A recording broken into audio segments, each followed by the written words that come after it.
आता मी बनवते भजे कांद्याची भाजी, रस्सेदार भाजी खूप छान वाटते। कांदे भजे केलेले आहेत थोडे, त्याचे भाजी ठेवलेले मी जास्तीचे करून ठेवले भाजी करायसाठी। पातेलं गरम करायला ठेवलेलं आहे। कांदा, सांबार, धने जिरा पावडर हे मटेरियल आहे, तिखट, मीठ, तेल वगैरे आणि आलं लसणाची पेस्ट। पातेलं मी गरम करायला ठेवलेलं आहे। यात 2 चम्मच तेल टाकत आहे।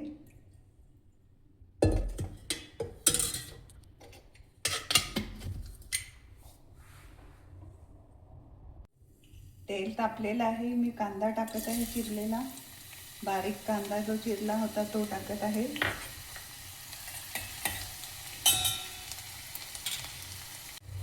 कांदे भाजी करता मी नेहमी थोडे भजे जास्ती करते, कारण त्याची भाजी आम्हा सगळ्यांना आवडते, म्हणून थोडे जास्ती करून एका वेळची भाजी तयार करते मी। कांदे लालसर गुलाबीसर होईस्तोवर करते। झाले गुलाबी। आता मी याच्यामध्ये टाकत आहे आलं लसणाची पेस्ट, अर्धा चम्मच, थोडा अंदाजे आलं लसणाची पेस्ट टाकलेली आहे। ती होऊ द्यायची।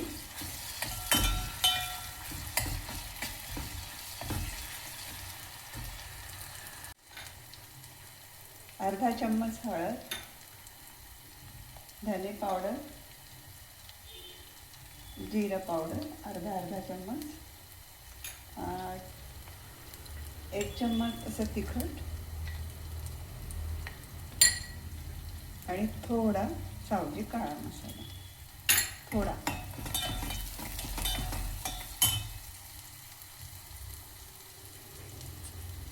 चवीप्रमाणे मीठ टाकत आहे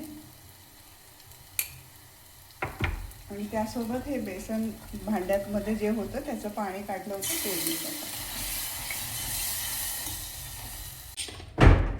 रसाला उकळी आलेली आहे आणि रसा थोडा पातळ करायचा, कारण हे भजे जे टाकतो आपण त्याच्यात ते पाणी शोषून घेतात, रस्यातलं पाणी शोषून घेतात, म्हणून थोडंसं पातळ ठेवायचं। एक उकळी आली की गॅस बंद करून घ्यायचा आणि कोथिंबीर टाकून द्यायची, भाजी झाली।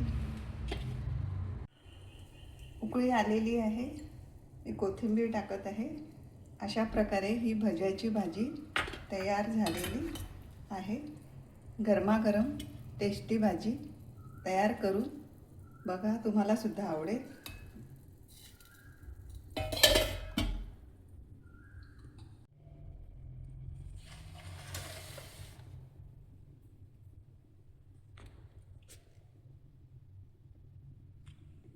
मी अळूच्या पानाच्या वड्या केलेल्या होत्या, त्या वड्यांची रस्याची भाजी झाली आणि थोड्या वड्या ठेवलेल्या होत्या, या वाफवलेल्या आहेत, बेसन लावून वाफवलेल्या आहेत।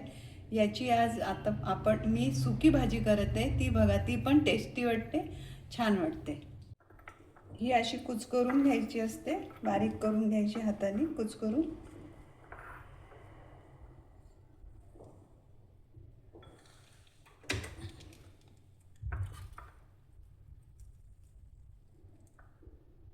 अळूच्या पानाच्या वड्या कुचकरून झालेल्या आहेत। यासाठी लागणारं साहित्य आहे कढीपत्ता आणि लांब लांब असा मी कांदा चिरलेला आहे, हळद, तिखट, खाकस, कोथिंबीर आणि मीठ।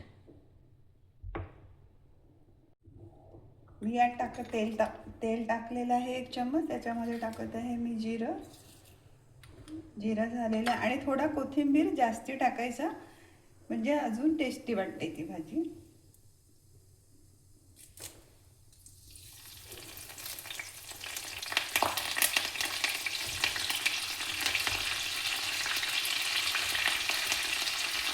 मी टाकत आहे खाकस,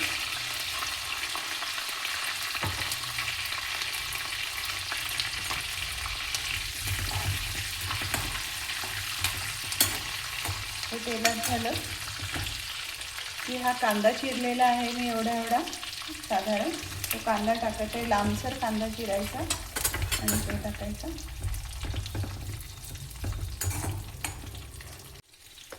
कांदा लवकर होण्यासाठी मी मीठ टाकत आहे आणि तसंही याच्यामध्ये पण थोडं मीठ असल्यामुळे थोडं कमी टाकत आहे।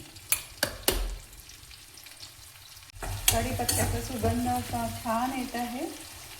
आता टाकत आहे तिखट, तेही अर्धा चम्मच, कारण यामध्ये आधीच तिखट आणि मीठ आहे. अर्धा चम्मचच टाकत आहे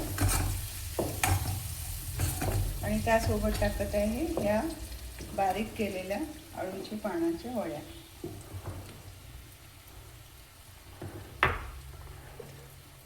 आणि आता मिक्स करून घ्या. अशी ही अळूच्या पानाची वडी तयार झालेली आहे. कढीपत्ता आणि खाकस टाकल्यामुळे त्याचा सुगंध छान येत आहे. आता मी टाकत आहे कोथिंबीर. झटपट तयार होणारी आणि छान हलकी फुलकी खायला मस्त अळूच्या पानाची सुकी वडी. नक्की करून बघा, तुम्हाला सुद्धा आवडेल.